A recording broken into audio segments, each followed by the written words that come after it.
vamos a seguir tratando el tema de semanas anteriores. Sabéis que estamos tratando los efectos y las consecuencias de una vida plena. Dios quiere que vivamos una vida plena y abundante. Hemos nacido para ser vencedores, ¿verdad? Sí. La Biblia dice que somos más que vencedores. Como suelo decir yo, somos unos campeones, ¿verdad? Nada puede con nosotros. Hemos nacido para vivir esa vida plena y abundante que Cristo Jesús nos ofrece. La vida cristiana tiene que ser una vida que consista siempre en andar en la voluntad perfecta de Dios. Por eso nuestra vida debe honrar y debe siempre agradar a Dios. Como cristianos, seguidores y servidores de Cristo, debemos alejarnos y huir de todo tipo de mal y de maldad. Hablamos también, estoy haciendo un pequeño resumen, hablamos de la idolatría, que la idolatría contamina nuestra vida, contamina nuestra familia, nuestro hogar, nuestra iglesia, nuestra comunidad, porque idolatría es adorar a ídolos, sean del tipo que sean. A veces pensamos que los ídolos son los ídolos de barro, de escayola o de madera, pero hay otras cosas que también son ídolos, porque todo lo que anteponemos por delante de Dios se convierte en un ídolo para nosotros. Dios, como es un Dios celoso, así lo afirma la Biblia, nos prohíbe la idolatría. Él quiere que lo primero, lo primordial, la prioridad nuestra siempre sea el servirle a Él. Y entonces Él, en su bendito amor y en su misericordia, nos provee, nos cubre la necesidad. A veces tenemos este concepto equivocado y cambiado. Nos preocupamos de nuestra necesidad y si sobra y si queda tiempo, entonces nos preocupamos de Dios, pero eso es un completo error. Eso es una necedad, eso es falta de sabiduría. Porque cuando te ocupas del reino de Dios, cuando te ocupas de servir a Dios, de agradar a Dios, de obedecer a Dios, Dios suple tu necesidad. ¿Y para qué quieres más? ¿Verdad? A veces queremos acaparar, que nuestra cuenta corriente vaya creciendo. Luego nos morimos y la dejamos aquí. Disfruta de la vida y de lo que Dios te da aquí en este tiempo. Sé un dador alegre. Ayuda a los demás. Y no estoy diciendo que lo traéis todo aquí a la folí, como ha predicado antes o ha comentado antes el hermano Mario, sino también entrega nuestra vida. O sea, no solamente habla de dinero, sino de una entrega, una dedicación al servir a Dios, porque la ayuda puede ser material, pero también es muy importante la ayuda espiritual. Hay muchas personas pobres materialmente hablando, pero hay muchos más pobres en espíritu, pobres en su relación espiritual con Dios, y a eso tenemos la obligación de ayudarles también. Todo lo que pongamos por delante de Dios, recuerda que se convierte en un ídolo. Hablamos de la misión y una de las funciones del Espíritu Santo para que podamos conseguir esa vida plena y abundante. El Espíritu Santo nos enseña, nos recuerda y nos abre el entendimiento para que podamos comprender las Sagradas Escrituras. Jesús mismo nos habla del regalo más precioso y preciado de nuestro Dios y Padre Celestial, y es que nos dejaría al Espíritu Santo en su lugar, en el lugar de Cristo, que fue el primer consolador, y Jesús promete que Él pediría al Padre otro consolador para no dejarnos huérfanos, y promete que estaría con nosotros siempre. Surgía la pregunta, ¿cómo podemos experimentar la presencia del Espíritu Santo? En primer lugar, a través de nuestro arrepentimiento y nuestra fe en la obra de Cristo. También a través de la oración, la lectura, el estudio, escuchando la palabra de Dios. También muy importante, que a veces se nos olvida, porque somos, muy centrados en nosotros mismos, a través de la comunión, de la coinonía con los hermanos de la Iglesia. Eso es importante para que el Espíritu Santo podamos experimentar su presencia, y sobre todo también a través de la obediencia a Dios. Tú experimentas el amor de Dios, la presencia de Dios, la presencia del Espíritu Santo cuando le obedecemos. En nuestro, digamos, inicio de la vida cristiana es el Espíritu Santo quien nos trae convencimiento de pecado. Y entonces al convertirnos recibimos el perdón de Dios. Pero es el Espíritu Santo quien toca nuestro corazón. A veces pensamos que somos nosotros. No, es el Espíritu Santo, es la obra del Espíritu Santo a través nuestra. Porque recordemos que el Espíritu Santo mora en cada creyente nacido de nuevo. Y ese nos enseña, el Espíritu Santo nos enseña, nos guía, nos consuela y nos da las fuerzas necesarias para seguir adelante. Él nos revela, digamos, los secretos del reino de Dios y nos empuja, nos insta siempre a la obediencia y a hacer el bien. El Espíritu Santo nos capacita, digamos, para vivir esa vida plena y abundante que le agrada a Dios y poder ser testigos valientes de Cristo en este mundo lleno de oscuridad, de maldad, de pecado, de corrupción. No debemos, por tanto, desperdiciar el gran regalo y tan precioso, de gran precio, que es el Espíritu Santo, que es un regalo de Dios. En Juan capítulo 16, verso 7, Jesús nos dice: «Os conviene que yo me vaya, porque si no me fuera, el Consolador no vendría a vosotros, mas si me fuere, os lo enviaré». O sea, la puerta, Jesucristo no estaba despidiéndose de sus discípulos ni de nosotros hoy. Está abriéndole la puerta al que vendría en su lugar, que es Dios también, que es el Espíritu Santo. Por eso decía que era mejor para sus discípulos y hoy para nosotros que el primer Consolador, Jesús, regresara a su lugar de origen. Si no hubiera sido así, el abogado defensor, el Paracleto, no habría venido. En cambio, al irse, el Espíritu Santo fue enviado por el Padre para que viviera en nosotros, dentro de nosotros. Y ese es el gran privilegio que tenemos hoy la Iglesia de Jesucristo, que el Espíritu Santo mora dentro de nosotros. Pero también esto lo hace el Hijo, demostrando así su divinidad. Al soplar Jesús el Espíritu Santo sobre sus discípulos, repito, demostrando que Él también es Dios. Por eso aquellos que niegan la divinidad de Dios están en un tremendo error y en una tremenda maldición, porque Jesucristo es 100% Dios al mismo tiempo que fue 100% hombre. Y en Juan capítulo 20, versículos 21 y 22, dice así: entonces Jesús les dijo otra vez, les repitió: paz a vosotros. Esto fue después de su resurrección. Dice: como me envió el Padre, así también yo os envío. Y habiendo dicho esto, dice, sopló y les dijo: recibid el Espíritu Santo. Jesús, después de su resurrección, repito, les mostró las heridas de sus manos y su costado. Ellos se llenaron de alegría y de gozo cuando le vieron. Y una vez más, tantas veces los había saludado con la palabra salón, que es la paz, sea con vosotros. Dice: como el Padre me envió a mí, de la misma manera yo os envío a vosotros. Somos mensajeros del mensaje de Cristo, del mensaje de salvación, porque Jesucristo nos lo delegó en nosotros ese ministerio. Entonces dice que sopló sobre ellos y les dijo: recibid al Espíritu Santo.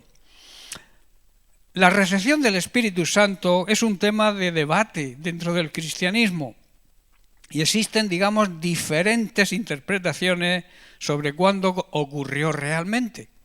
¿Fue cuando Cristo sopló sobre sus discípulos o fue en el aposento alto cuando recibieron el día de Pentecostés al Espíritu Santo? La Biblia jamás se contradice y voy a tratar de explicar. En el día de Pentecostés, que lo encontramos en Hechos capítulo 2, este es el evento, digamos, más destacado y ampliamente reconocido como la venida del Espíritu Santo aquí a esta tierra. Los discípulos dice que estaban reunidos en el aposento alto cuando el Espíritu Santo descendió sobre ellos en forma de lenguas de fuego y comenzaron a hablar en otros idiomas, en diferentes lenguas. Este evento, digamos que marcó el inicio de la Iglesia cristiana y la recepción del poder del Espíritu Santo en los discípulos. Antes no tenían el poder, ¿verdad? Hasta que llegó el día de Pentecostés y sus discípulos pudieron predicar con valentía el mensaje de Cristo, ¿verdad? Pedro estaba con ellos, escondido arriba en el aposento alto, y después de recibir el poder, la dinamita, el Espíritu Santo, dice que predicó con denuedo, con valentía, y se convirtieron casi 3.000 personas. Ahora bien, cuando Jesús sopló sobre sus discípulos, ¿qué ocurrió? En el Evangelio de Juan, como hemos leído, después de su resurrección, Jesús sopló sobre sus discípulos y les dijo: recibid al Espíritu Santo. Algunos cristianos interpretan esto como una recepción inicial, como un anticipo del Espíritu Santo, como una confirmación de la promesa. Pero la realidad y la plenitud no llegó hasta el día de Pentecostés, mientras que otros lo ven como una promesa o una preparación para la plenitud del Espíritu Santo que, como he dicho, vendría en Pentecostés. ¿Lo estáis comprendiendo? Fue como un anticipo, como, digamos, el soplo mío es la confirmación de que cuando esperéis en el aposento alto la promesa del Espíritu Santo os llegue. Para decir, yo aquí estoy confirmando, dándoos la garantía de que eso va a ser una realidad.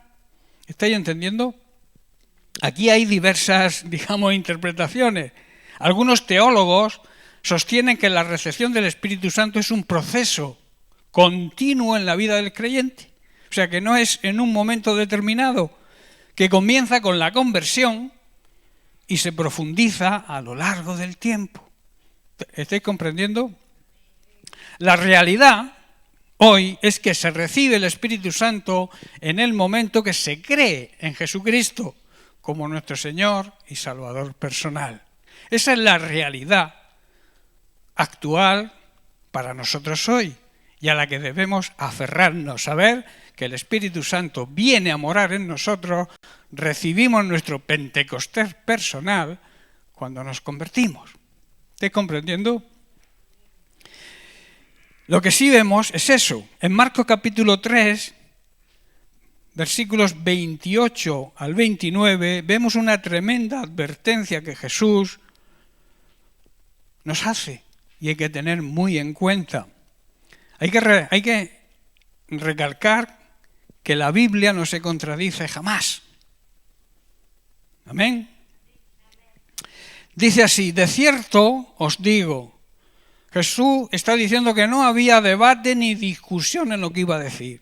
De cierto os digo, o sea, esta es la verdad, que todos los pecados serán perdonados a los hijos de los hombres, o sea, a la humanidad, y las blasfemias cualquiera que sean, pero cualquiera que blasfeme contra el Espíritu Santo no tiene jamás perdón, sino que es reo de juicio eterno.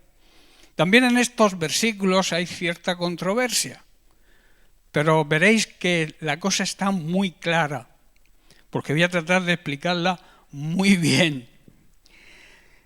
Todo el que blasfeme contra el Espíritu Santo, o sea, todo el que hable mal y llame mentiroso al Espíritu Santo cuando nos revela a Jesucristo como Dios y Salvador personal, que esa es su función, todo el que no acepte eso y hable mal de eso, comete blasfemia contra el Espíritu Santo. Jamás, dice la Biblia, será perdonado. Este es un pecado que acarrea consecuencias eternas. Pero ¿por qué jamás será perdonado? Cuando Dios, la Biblia dice que es amor y que perdona todos los pecados. El pecado imperdonable, o también llamado la blasfemia contra el Espíritu Santo, es de la siguiente manera. En primer lugar, vamos a definir lo que es blasfemia. Blasfemia son palabras o expresiones injuriosas contra alguien, y en nuestro caso, rechazando algo sagrado, como es la obra de Cristo. Cuando tú rechazas la obra de Cristo, cuando tú rechazas el convencimiento que el Espíritu Santo trae de que somos pecadores, cuando tú rechazas eso, estás cerrando la puerta al perdón. Por eso no puedes ser perdonado, porque para recibir perdón te tienes que arrepentir. ¿Estáis comprendiendo? Entonces, el pecado imperdonable es aquel, no es un hecho puntual, es algo continuo, digamos, es algo que hacemos deliberadamente, no los que creemos, sino aquellos que no creen. Es un rechazo continuo y deliberado de la obra del Espíritu Santo que lleva a las personas a la convicción de pecado y a la fe en Jesucristo. Claro, cuando tú no aceptas esa convicción, cuando tú rechazas esa fe en Jesucristo, no hay perdón, ¿verdad? Por eso se le llama pecado imperdonable. Pero no es que Dios no te quiera perdonar, es que tú le estás cerrando la puerta al perdón por negar la obra del Espíritu Santo, por negar lo que el Espíritu Santo nos convence de pecado. Y al negar y al rechazar eso, no podemos recibir jamás el perdón hasta que haya un arrepentimiento verdadero. ¿Estáis comprendiendo? ¿Ha quedado claro? Hay unos puntos claves y algunas consideraciones. Repito, no es un acto aislado o puntual. No se trata de una palabra o una acción impulsiva. Es que tienes un mal momento y blasfemas, dices algo injurioso contra Dios o contra el Espíritu Santo. No se trata de eso, sino de una actitud continua de negación a la verdad de Dios y al Evangelio de salvación. Es una negación total a aceptar lo que Jesucristo hizo. ¿Estáis comprendiendo? En segundo lugar, es un rechazo a la convicción del Espíritu Santo.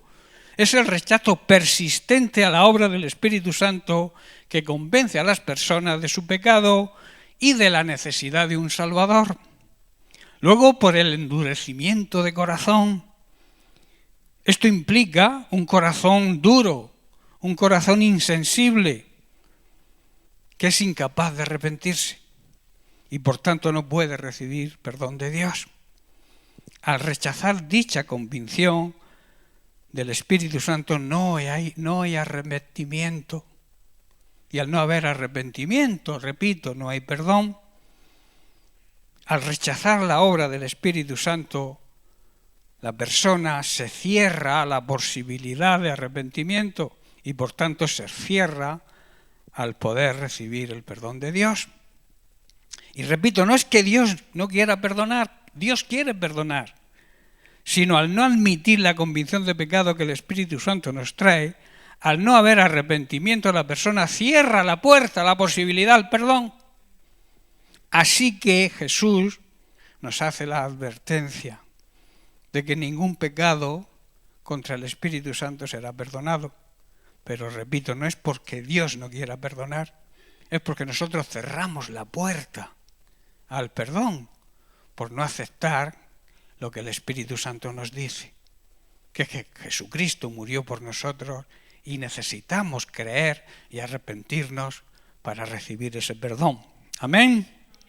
Bien, el Espíritu Santo, como hemos visto, es identificado en la Biblia como el Paracleto. Pero vamos a seguir el versículo 26 analizando el análisis que empezamos la semana pasada de lo que Dios nos quiere decir en el Evangelio de Juan. En el verso 26 dice: Él os enseñará todas las cosas y os recordará todo lo que yo os he dicho. Esa palabra Él, como el Paracleto, como el abogado defensor, como el ayudador, Él habla de una persona con gran grado intelectual, emocional y voluntario, y nos comunica que sabe cómo hacer las cosas por su gran poder, su experiencia y su sabiduría. Eso es lo que significa ese Él, el Espíritu. Él tiene un gran grado de sabiduría intelectual, emocional y además voluntaria. Y nos dice, repito, que Él sabe cómo hacer las cosas, porque tiene un gran poder, tiene experiencia para hacerlo y también tiene la sabiduría divina, porque es Dios, el Espíritu Santo es Dios. Os enseñará todas las cosas. El Espíritu Santo conoce lo más profundo de Dios. Lo vemos en 1 Corintios capítulo 2, versículos 9 y 10. Dice, antes bien, como está escrito, cosas que ojo no vio, ni oído yo, ni han subido en corazón de hombre, son las que Dios ha preparado para aquellos que le aman. Para aquellos que no le aman, no son estas cosas. ¿Qué significa amar a Dios? Dice, el que me ama, me obedece. La primera condición que demuestra que amamos a Dios es nuestra obediencia. El que no me ama, dice Jesús, no me obedece. Por eso la necesidad de la obediencia, de obedecer a Dios para ser, digamos, receptores de la obra del Espíritu Santo en nosotros. Para todos aquellos que amamos, servimos y obedecemos a Dios, Dios nos revela cosas que ojo jamás vio ni oído oyó, y lo hace por medio del Espíritu Santo, porque el Espíritu Santo dice que investiga todo a fondo y nos muestra los secretos más profundos de Dios, porque es Dios. Y además en la dispensación de la gracia en la cual estamos viviendo, el Espíritu Santo es nuestro maestro, tanto de la verdad impartida por Cristo como la verdad real y auténtica, y también con la verdad antigua, la verdad del Antiguo Testamento, la cual se cumple en Cristo. ¿Estáis comprendiendo? Es nuestro maestro, si dejamos que nos enseñe, claro está. En Lucas capítulo 24, versículos 44 al 45, vemos a Jesús abriendo el entendimiento a sus discípulos. Dice así, y les dijo, estas son las palabras que os hablé, estando aún con vosotros, que era necesario que se cumpliese todo lo que está escrito de mí en la ley de Moisés, en los profetas y en los salmos. Dice el versículo 45, entonces les abrió el entendimiento para que comprendiesen lo que estaba escrito, las Escrituras. Les abrió la mente para que entendieran lo que estaba escrito por los profetas en la ley de Moisés, que el Cristo habría de morir y de sufrir por toda la humanidad. Les abrió el entendimiento. Hoy también el Espíritu Santo es el que nos abre el entendimiento a nosotros para que podamos comprender todas las Sagradas Escrituras y llevar el mensaje de salvación a la gente que nos rodea. Sigamos con el versículo 26 de Juan 14. Las siguientes palabras dice, os recordará. Recordar es traer a la memoria algo que ya sabemos, pero que quizá por no ponerlo en práctica o porque queda muy alejado, no nos acordamos. Pero el Espíritu Santo tiene la función de que si está en tu mente y tú tienes deseo de hacer la obra de Cristo, el Espíritu Santo te la va a recordar. En 2 de Timoteo capítulo 2, verso 14, Pablo exhorta a su discípulo sobre la condición de un obrero para ser aprobado por Dios. ¿Tú quieres ser aprobado por Dios? Yo quiero que me dé matrícula en vez de aprobado. Pero que con aprobado es suficiente, ¿verdad? Pero si somos ambiciosos en este aspecto, deberíamos desear más que un aprobado, ¿verdad? Dice, recuérdales esto, exhortándoles delante del Señor a que no contiendan sobre palabras, lo cual para nada aprovecha, sino que es para perdición de los oyentes. Hermanos, Dios desea que dejemos de pelear entre nosotros con palabras ofensivas. No podemos hacer eso, hermanos. No podemos hablar mal los unos de los otros. No podemos criticar los unos a los otros. No podemos calumniar los unos a los otros. Calumniar es decir cosas con el propósito de hacer daño, aun sabiendo que no es verdad. Pero hay muchas personas, incluso dentro de las iglesias, que les gusta hacer mal, hacer daño. Pero Dios las va a poner a caldo en su momento. La justicia de Dios, nadie se escapa de su justicia. Así que si eres un criticón, una criticona, te gusta hablar más de los pastores, de la iglesia, de los hermanos, atente a las consecuencias. Porque te estás creando una gran maldición para ti, lo primero. Para tu esposo, tus hijos, tu familia, después. Y también estás trayendo maldición a la iglesia. Yo recomendaría, o me gustaría que esas personas que actúan así, se arrepintieran de verdad y dejaran de hacerlo o que se fueran de la iglesia. Así de claro lo digo, porque hacen mucho daño a la congregación. Corrompen. Las malas conversaciones corrompen las buenas costumbres. El hablar mal. Y aquí lo dice bien claro Pablo, exhórtales delante del Señor a que no contiendan sobre palabras, que no hablen mal de nadie. Dios desea que dejemos de pelearnos entre nosotros, que digamos palabras ofensivas. Este tipo de contiendas, enfrentamientos y altercados son inútiles. No sirven para nada, mejor dicho, sí sirven. Sirven para hacer daño. Y pueden destruir a aquellos que las oyen. Personas que, vamos a ver, si tú le hablas mal a tu vecino de la iglesia, le cuentas cosas que no debes contar, les cuentas chismes, mentiras, calumnias, ¿cómo van a venir a la iglesia? ¿Cómo van a venir a Cristo? Es imposible. Por eso son inútiles y hacen daño y pueden destruir a esas personas a las cuales también Cristo pagó el precio por ellas y no se van a convertir por tu manera de ser, porque eres malo, eres mala. Te gusta hacer daño. Los miembros de la iglesia no deben discutir entre ellos. Estas discusiones no ayudan a nadie y dañan a las personas que las oyen.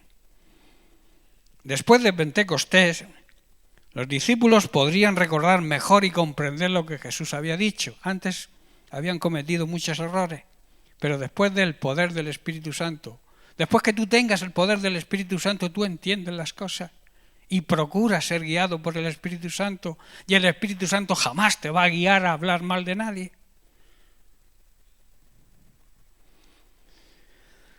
Pero después de llegar el Espíritu Santo, después de Pentecostés, quedaron abiertos a nuevas revelaciones de Dios. Dios les podía revelar algo más, porque tenían el poder dentro de ellos, tenían la capacitación para poder recibir otras cosas, que quizá antes de recibir al Espíritu Santo jamás entenderían. Pero después, por la ayuda del Espíritu Santo, por la revelación del Espíritu Santo, por la unción del Espíritu Santo, Dios les podía revelar algo más. Y hoy ocurre lo mismo. Hay personas que se estancan en su vida cristiana, no avanzan. Y es porque no tienen la revelación del Espíritu Santo. No son guiados por el Espíritu Santo. Tienen al Espíritu Santo como un mueble y no lo dejan actuar. Está inoperante totalmente. En muchos cristianos, lamentablemente, ocurre que el Espíritu Santo está inoperante, porque el Espíritu Santo no te va a obligar a hacer nada. Yo siempre pongo el ejemplo que el Espíritu Santo es como una señal de tráfico. Te prohíbe hacer las cosas, pero no te la impide, ¿verdad? El Espíritu Santo dice, no hagas esto, pero no te impide que lo hagas. Tú eres libre para hacerlo. Y si te estrellas, pues allá tú. El Espíritu Santo te está advirtiendo. Tu conciencia te advierte. Es el semáforo en rojo. Pero después dice que los discípulos y los verdaderos cristianos quedan abiertas sus mentes a nuevas revelaciones de Dios. Y un ejemplo lo vemos en el apóstol Pedro.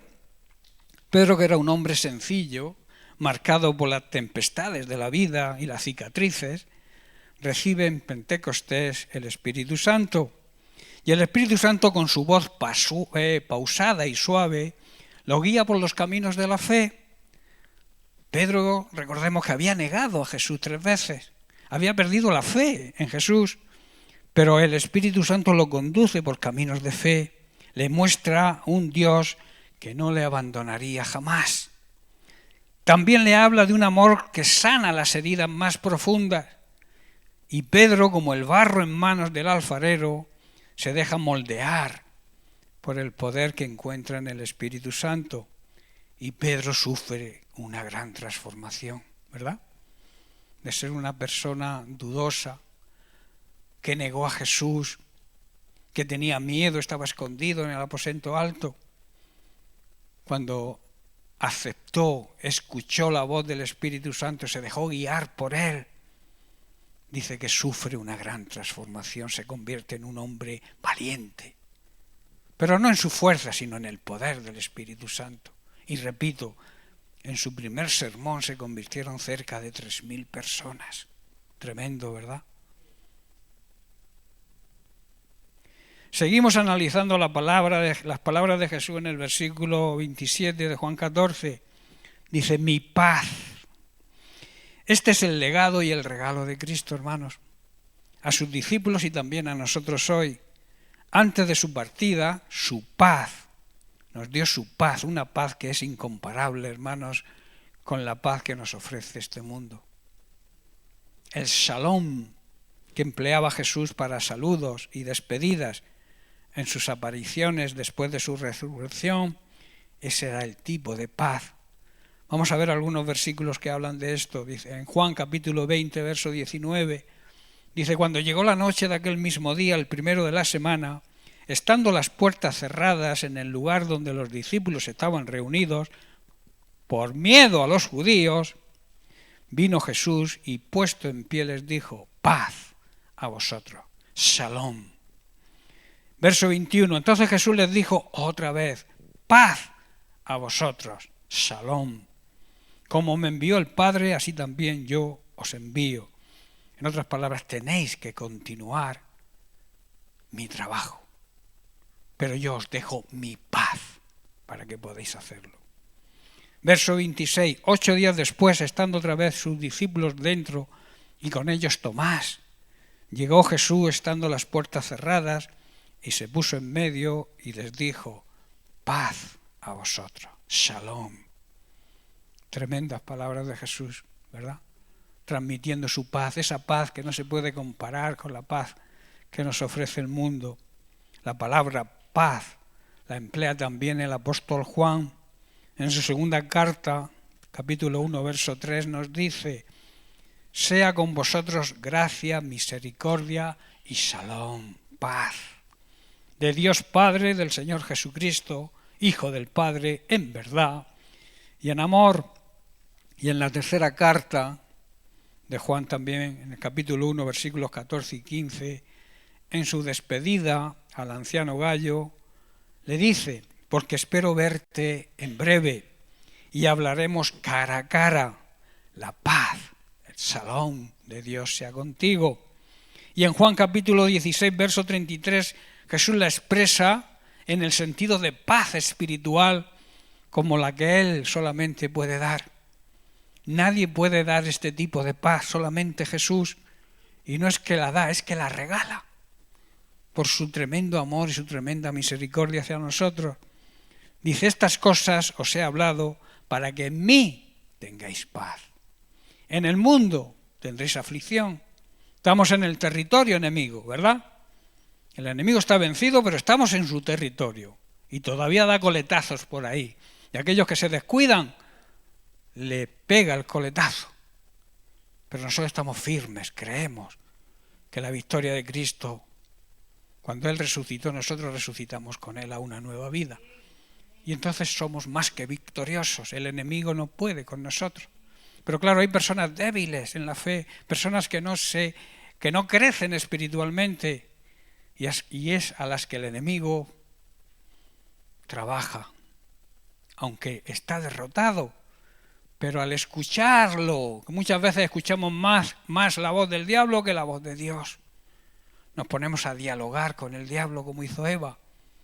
Y mirad la que trajo, ¿verdad? Con ponerse a hablar con el diablo. Escucha la voz de Dios, no escuche jamás la voz del enemigo. Porque el enemigo te va a mentir, te va a engañar, te va a poner trampas para que caigas y tropieces. Y sobre todo si eres nuevo. El diablo ataca mucho más a las personas recién convertidas que a la gente incrédula. La gente incrédula está en su bando, está en su territorio, está en su reino. Pero cuando alguien se convierte, él como que no lo acepta y por eso les ataca a los nuevos. Por eso cuando alguien se convierte tenemos que estar como iglesia unidos a él para dar ánimo a las personas recién convertidas, porque el enemigo les va a dar. Hay un evangelio por ahí aguado, un pseudo evangelio, un evangelio sin cruz, un evangelio que engaña, que te dice que todo te va a ir bien cuando te conviertes. Claro que te va a ir bien, tienes la ayuda de Dios, pero los problemas están tanto para la gente incrédula como para la iglesia. La diferencia es que nosotros tenemos paz, ese salón, esa paz de Dios, esa paz de Cristo, que jamás desaparece. La paz del mundo que nos ofrece desaparece cuando llegan los problemas, pero la paz de Dios es eterna, no desaparece y permanece aún en medio de la crisis. Y también su encarnación ofrece a los seres humanos tal confianza y tal paz. En Lucas capítulo 2, verso 14, vemos el cántico angelical en el nacimiento de Jesús, anunciando la paz que llegaba a este mundo. Jesucristo se le llama también el príncipe de paz, ¿verdad? Dice, gloria a Dios en las alturas y en la tierra paz, shalom, buena voluntad para con los hombres. Debemos entender dónde nace y cómo se experimenta la paz de Dios. La paz de Dios no es algo superficial. La paz de Dios nace en nuestro ser interior. Es una paz que nos viene de Cristo y que la entendemos y la experimentamos al sentirnos perdonados por Dios. Esa paz jamás se puede borrar de nuestra vida, de nuestra mente, de nuestro corazón. El sentirte perdonado por Dios es donde nace la paz interior, la paz de Cristo. La verdadera paz es la paz con Dios, la paz que recibimos, repito, cuando recibimos su perdón. La palabra paz habla de tranquilidad, de sosiego, lo opuesto a la turbación y la angustia, y puede referirse a relaciones interpersonales, relaciones entre naciones o entre Dios y nosotros, ¿verdad? También se usa y se aplica como un sinónimo de amistad. Cuando tú tienes amistad con alguien, estás en paz con alguien, ¿verdad? Dios es nuestro amigo, Jesús es nuestro amigo fiel. Y los amigos transmiten paz, ¿verdad?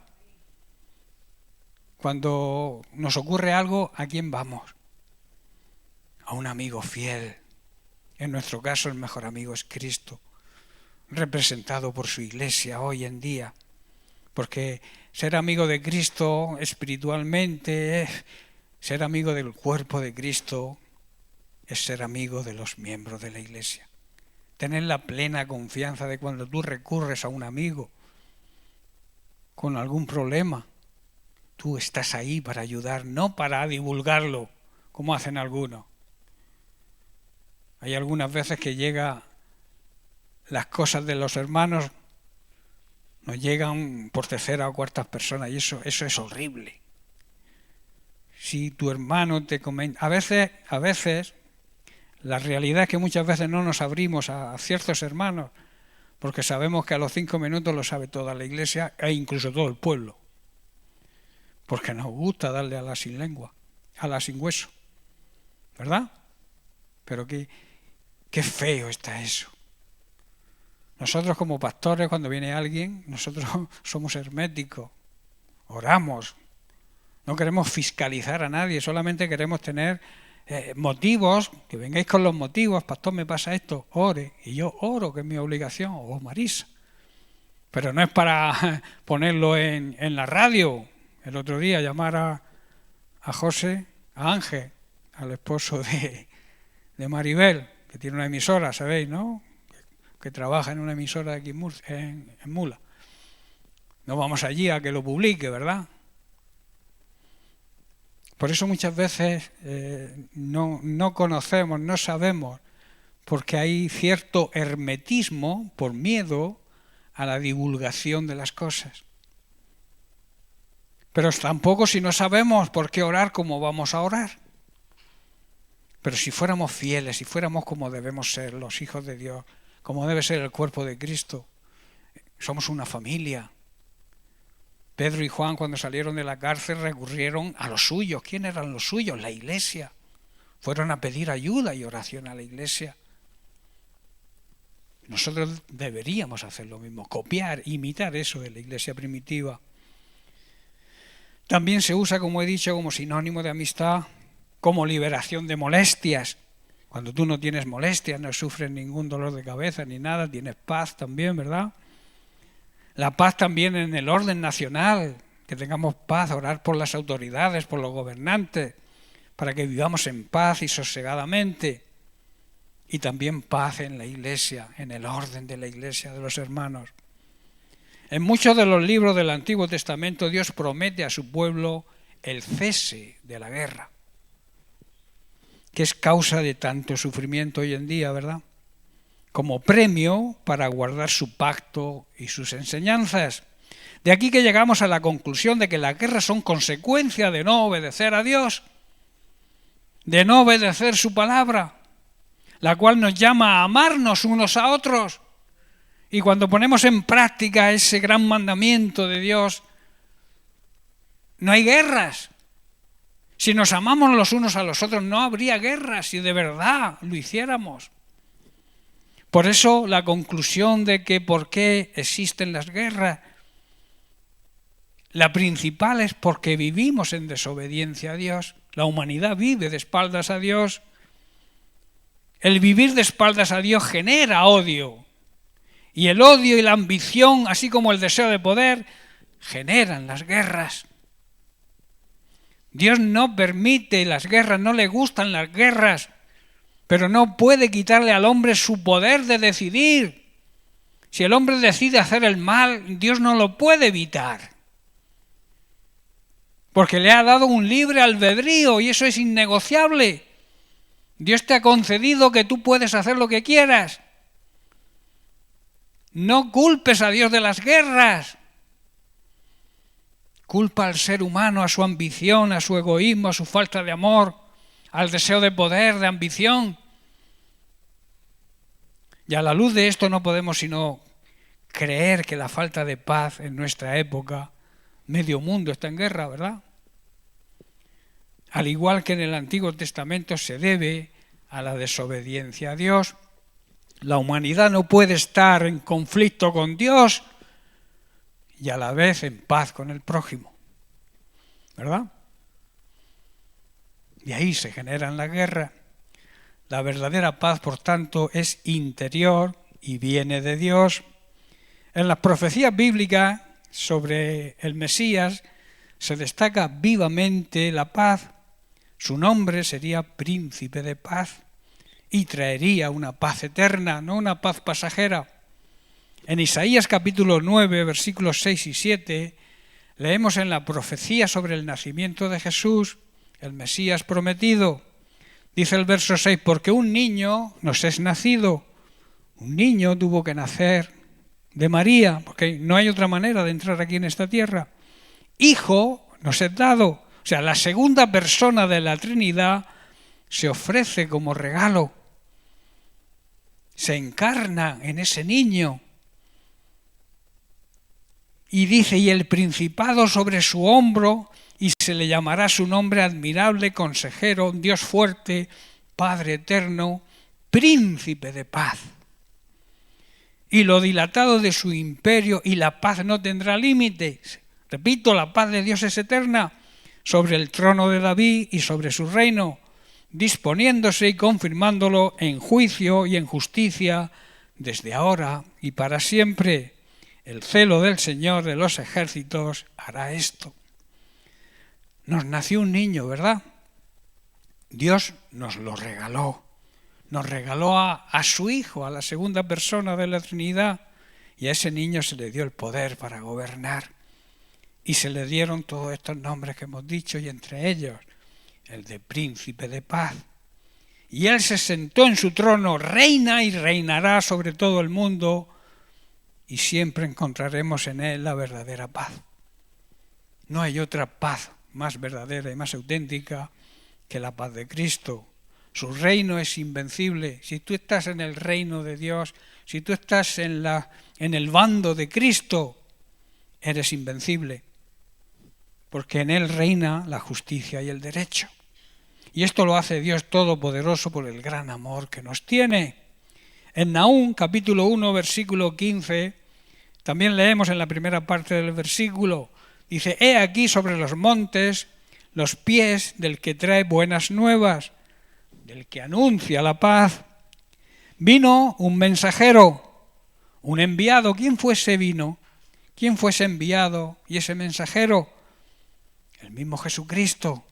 Vino con buenas noticias de salvación y vino para traer un mensaje de paz con Dios, arreglar la situación del hombre que vivía de espaldas a Dios en desobediencia, y entonces vino para traer el mensaje de paz con Dios. Cristo no solo es el cumplimiento de la profecía de Isaías que hemos leído, sino también la de Nahum, porque anuncia un evangelio de paz. Y en Lucas capítulo 2, versículos 13 y 14, vemos en el anuncio del nacimiento de Jesús por el ángel, dice: «Y repentinamente apareció con el ángel una multitud de las huestes celestiales, de los ejércitos del cielo, que alababan a Dios y decían: Gloria a Dios en las alturas y en la tierra paz y buena voluntad para con los hombres».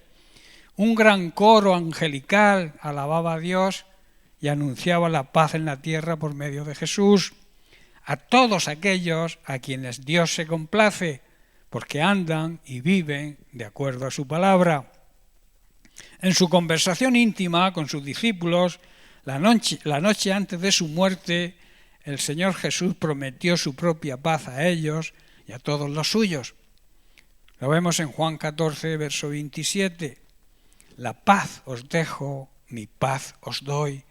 En otra traducción dice: «Mi paz os regalo. Y yo no os la doy como el mundo la da. No se turbe, no tengas temor, no se turbe vuestro corazón ni tenga miedo». Esta tranquilidad, digamos, interior, no es pasajera como la paz del mundo, ni depende de las circunstancias externas. La paz que nos ofrece este mundo es una paz que se pierde muy fácilmente. En cambio, la paz de Dios, que es una paz en nuestro ser interior, permanece aún en medio de cualquier crisis o problema que surja. En Hechos, capítulo 10, verso 36, Pedro en casa de Cornelio declara lo siguiente: «Dios envió mensajes a los hijos de Israel, anunciando el evangelio de la paz por medio de Jesucristo. Este es Señor de todos». El evangelio, la palabra de Dios, nos anuncia que hay paz con Dios y entre los seres humanos solamente por medio de Cristo. La buena noticia del evangelio anuncia para el pueblo de Dios, hoy para su iglesia, para su cuerpo, que también hay paz con Dios por medio de Jesucristo, quien es el Señor de todo. Todo le pertenece a Él. En el Salmo 24 dice: «De Él es la tierra y todo lo que en ella habita». Tú habitas en esta tierra, tú le perteneces a Dios. Todo lo de esta tierra le pertenece a Dios. Y Él creó a la tierra para que nosotros viviéramos disfrutando de todas las cosas que la tierra nos ofrece. Y con la advertencia que un día todo lo que creó se va a fundir con un fuego. O sea, nada va a perdurar. Solamente va a perdurar su iglesia verdadera. Va a perdurar su paz eterna, su amor, su misericordia. Y nosotros seremos arrebatados y disfrutaremos de la vida eterna en la presencia de Dios. Eso es una gran promesa que debemos creer. También la palabra de Dios nos anuncia que Dios es el Dios de paz y ofrece una paz que sobrepasa todo entendimiento humano, y también que la paz del alma es parte del fruto del Espíritu Santo. Si tú tienes al Espíritu Santo morando en ti, si tú eres el templo, el santuario del Espíritu Santo, tú tienes la paz de Dios. ¿Quién no desea tener ese tipo de paz y vivir en esa paz? ¿Quién no desea eso, hermano? Y sobre todo, ¿quién no desea tener paz interior, aún en medio de los problemas? En Romanos capítulo 5, verso 1, Pablo declara: justificados, o sea, declarados inocentes, pues por medio de la fe tenemos paz con Dios por medio de nuestro Señor Jesucristo. La paz es consecuencia de nuestra fe, de una fe activa y positiva, una fe que nos hace vencer las circunstancias, los problemas. La Biblia dice: dile al monte que se quite y el monte se quitará. El monte simboliza los problemas, las crisis. Y cuando nosotros tenemos ese tipo de fe, todo desaparece, todo obstáculo en nuestro camino desaparece y caminamos derechitos en el camino de Jesús. Jesús dijo: yo soy el camino, ¿verdad? Pero tú y yo somos su cuerpo hoy en día, ¿verdad? Entonces somos también camino para otros. Las personas tienen que seguirnos porque nosotros seguimos a Cristo. Pablo lo dijo: sed imitadores de mí. Lo dijo con esa certeza y con esa autoridad porque él seguía a Cristo. Tú no pretendas que te sigan a ti si tú no sigues a Cristo, porque irán por un camino equivocado, igual que tú. Pero si tú sigues a Cristo, tú puedes inspirar a otros a que te sigan, porque tú sigues por el verdadero camino, justificados, declarados inocentes por medio de la fe, y esa fe nos va a traer la paz con Dios por medio de Cristo. La paz interior, la verdadera paz, es imposible tenerla si no tienes una buena relación con Jesucristo, si no convives con su palabra, si no lees cada día, si no meditas en su palabra cada día, si no escuchas su palabra cada día, difícilmente vas a tener paz interior, porque la paz viene de Cristo, la paz viene de su palabra. Muchas personas intentan encontrar la paz en una serie de mezclas o combinaciones, en una suma de cosas que nos pueden hacer quizás sentir bien y en paz por un tiempo, como puede ser la mejora de nuestro aspecto físico, maquillaje. Nos pintamos como si fuéramos, yo qué sé, un árbol de Navidad. Y sentimos paz cuando nos miramos al espejo. Cuando nos levantamos por la mañana temprano, ni queremos mirar al espejo, porque no sentimos paz cuando nos vemos, ¿verdad? Entonces con el maquillaje intentamos tener paz con nosotros mismos. También con dietas rigurosas, que no sirven nada más que para debilitar tu cuerpo. El gimnasio. Intentar la mejora de nuestra economía abusando del trabajo. Mucha gente intenta encontrar la paz con esta serie de mezclas o combinaciones. O incluso, lo más grave, consumiendo alcohol o drogas. Es que yo cuando me emborracho tengo paz. ¿Qué vas a tener paz? Cuando te emborrachas es cuando vienen verdaderamente los conflictos. Por eso Pablo decía que tenemos que ser llenos del Espíritu Santo, emborracharnos del Espíritu Santo y no con vino, donde hay disolución, disputas, enfrentamientos. A drogas. Yo controlo, ¿tú qué vas a controlar? La droga te controla a ti. Y pensamos que con estas combinaciones y cosas encontraremos la paz. Pero esto al final nunca funciona en relación a nuestra paz interior y también a la paz mental. Con estas cosas no se puede conseguir la paz verdadera, solamente en Cristo, obedeciendo su palabra, podremos llegar a encontrarla. No hay otro camino, hermanos, para conseguirla. Para conseguir la verdadera paz, claro, la paz de Cristo. Por eso digo que solo una buena relación de intimidad con el Señor nos va a llevar a tener esa paz verdadera, la paz con Dios. Antes de ser salvos, antes de aceptar a Jesucristo como nuestro Señor y Salvador personal, éramos esclavos del pecado. El pecado era nuestro Señor, nuestro dueño, y por tanto vivíamos enfrentados a Dios. No había paz entre Dios y nosotros. Nuestros pecados, nuestra rebeldía había creado una barrera entre Dios y nosotros, la cual no podíamos atravesar con nuestras propias fuerzas. Sin la iniciativa de Dios y la mediación de su Hijo Jesucristo, jamás podríamos haber encontrado la paz que ahora tenemos. Pero gracias a nuestro Dios y Padre Celestial, que nos proporcionó el camino para nuestra liberación, el pecado, todo lo puedo en Cristo que me fortalece, decía Pablo, y ese todo lo puedo también es el todo le puedo hacer frente al pecado, puedo vencer al pecado, si estoy en Cristo, que me da las fuerzas para hacerlo. En Él encontraremos la solución y entender lo que es el pecado y las consecuencias que trae. Y solamente en Cristo quedará eliminado ese muro de separación que había entre Dios y nosotros. Termino con un versículo que se encuentra en Romanos capítulo 5, versículo 10.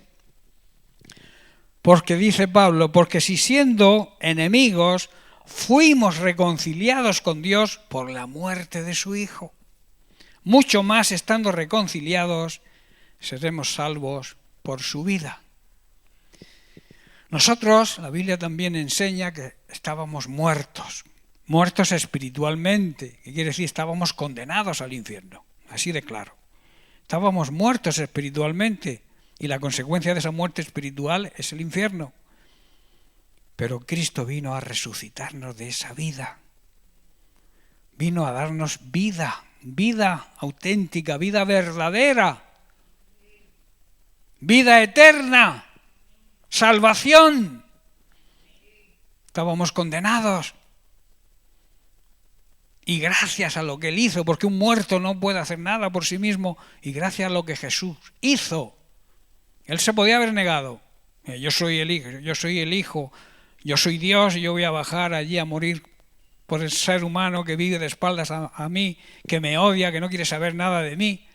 Voy a bajar yo a esa tierra para...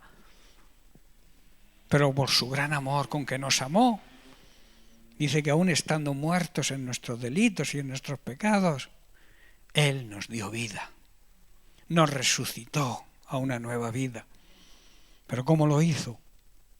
Muriendo, dedicando su vida a enseñar el camino de salvación y luego entregando su vida física, porque la paga del pecado es muerte. La dádiva de Cristo es vida. Y alguien tenía que morir para asumir con nuestros pecados. Y ese fue Cristo. Por eso tenemos que estar eternamente agradecidos con lo que Jesucristo hizo. Y hoy también tenemos que estar súper agradecidos con el Espíritu Santo, que nos recuerda lo que Cristo hizo. Y convence a las personas de pecado. Tú no puedes convencer a nadie. Tú puedes dar testimonio del carácter de Cristo en ti, que el mundo vea a Cristo reflejado en ti y las personas van a recibir la convicción de parte del Espíritu Santo y podrán ser salvos. Y aquellos que lo rechacen, pues no podrán encontrar el perdón de Dios hasta que se arrepientan y Dios los pueda perdonar. Cuando depositamos, y termino, nuestra fe en Cristo y lo reconocemos como nuestro Señor y Salvador personal, somos reconciliados con Dios, se hacen las paces con Dios por medio de Cristo, y por medio de Él experimentamos y entendemos y tenemos la paz interior tan necesaria hoy en los tiempos tan difíciles que estamos viviendo, ¿verdad? Tiempos de muchas guerras, muchos problemas, muchas dificultades. Bien, pues lo vamos a dejar aquí y seguiremos la semana que viene. Que Dios les bendiga.